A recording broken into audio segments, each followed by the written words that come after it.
adventure. Ngayon, meron akong nakita dito na sign, marka, na papansin talaga na marka talaga yan. Meron siyang X na may dot may butas sa gilid.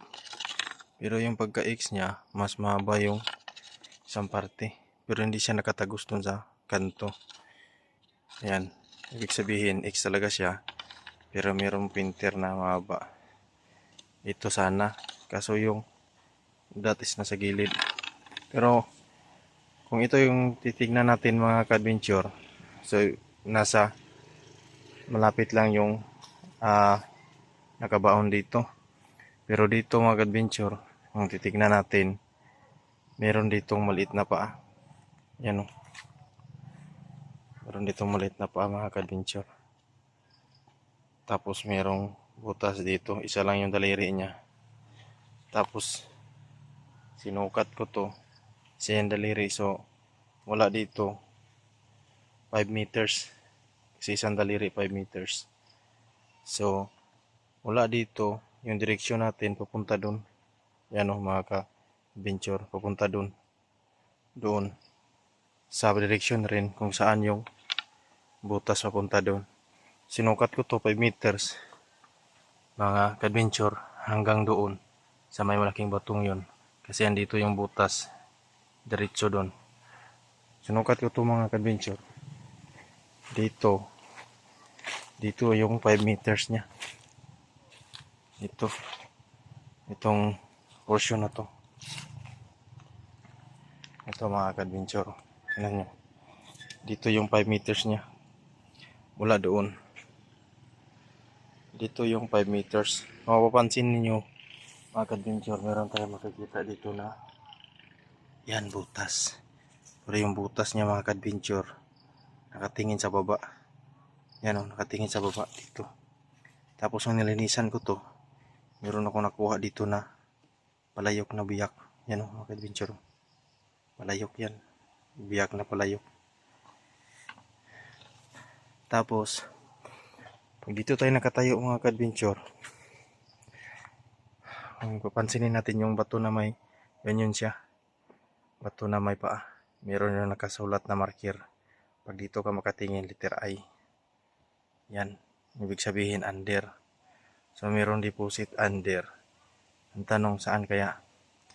So mula doon sa paa 5 meters, ito yung direksyon dito, ito yun. Tapos yan, yung butas dito nakatingin mga ka-adventure. Tapos dito, nilinisan ko to. Meron ko napansin mga ka-adventure rin, no? Kung napansin nyo rin, yan. Ayan dito. Yan. Makinis na makinis yan sa gilid.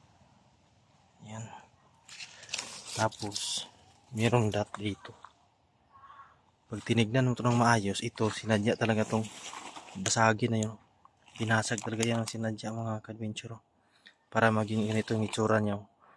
Arrow siya papunta dito, tapos ito arrow papunta dyan. Tapos meron siyang butas sa gitna, ibig sabihin dito, tsaka dyan. So, kanto na tong dito, tapos kanto na tong dito. Ibig sabihin, sa kabilang parte niyan, merong deposit na sa baba. So, yung doon, bato na yun doon. Ito yung direksyon papunta dito. So, doon, wala na yung doon, wala dito. So, wala rin doon. So, ibig sabihin, nandito, sa kabilang parte. So, yung ibig sabihin nito, deposit below. So, pero nasa kabilang parte ng side niya. Ito yung kabilang side niya mga ka-adventure mula doon. Tapos ito rin yung tinitignan ng butas na yan. Yan o mga ka-adventure, butas yan o. Tinitignan niya dito. Sa gitna ng dalawang batong to. Yan siya o. Ayan tsura niya. Doon siya nakatingin sa baba. Andun yung letter I.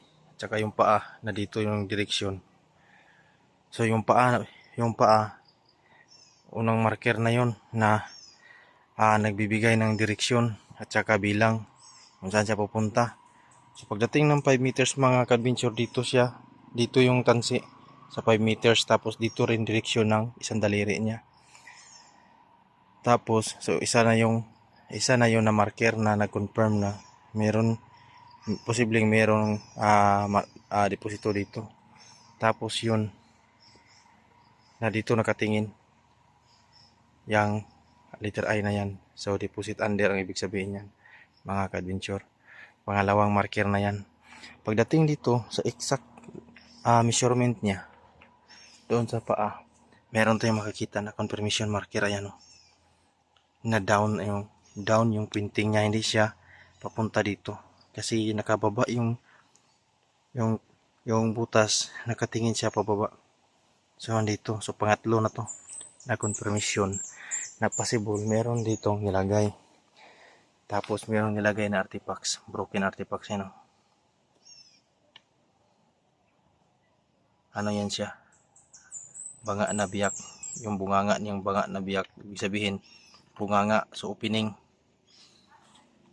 Tapos dito mga ka-adventure, ito isa, dalawa, tatlo, pang-apat to banga na biyak. Ito yung panlima na nag-confirm na meron deposit dito. Arrow na magkasalubong. Tapos yan arrow yan na magkasalubong. Tapos ito rin. Tapos sa gitna may dot.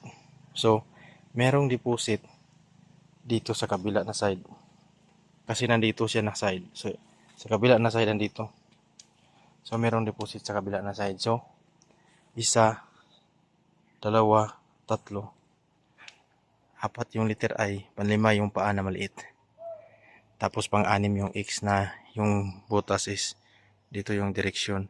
Pero yung letter yung X mga ka-adventure, possible na meron pa yung ibang kahulugan.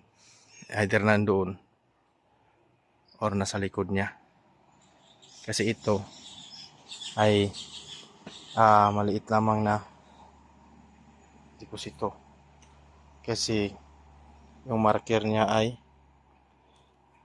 nagbibigay ng artifacts na confirmation, ibig sabihin is either antique or mga jewelries, either gemstone.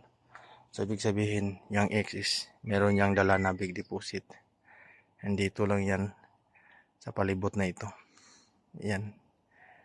Tsaka medyo pala to, paangat. Yan yung sapa na maliit, yung creek. Ito yung medyo paangat. Dito tayo sa ibabaw. Tapos dito mga ka-adventure, meron yang palaka. Yan, palaka yan. Dito yan nakatingin sa taas. So, nasa baba yung palaka. Tiningnan niya sa taas ito. Yung bato at ito yung location. So, pito na confirmation marker na merong posible na meron ditong nakalagay. Tapos tinitik na ito. Na-detect ko to.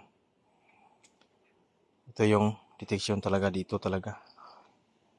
Dito sa gitna ng linya na to.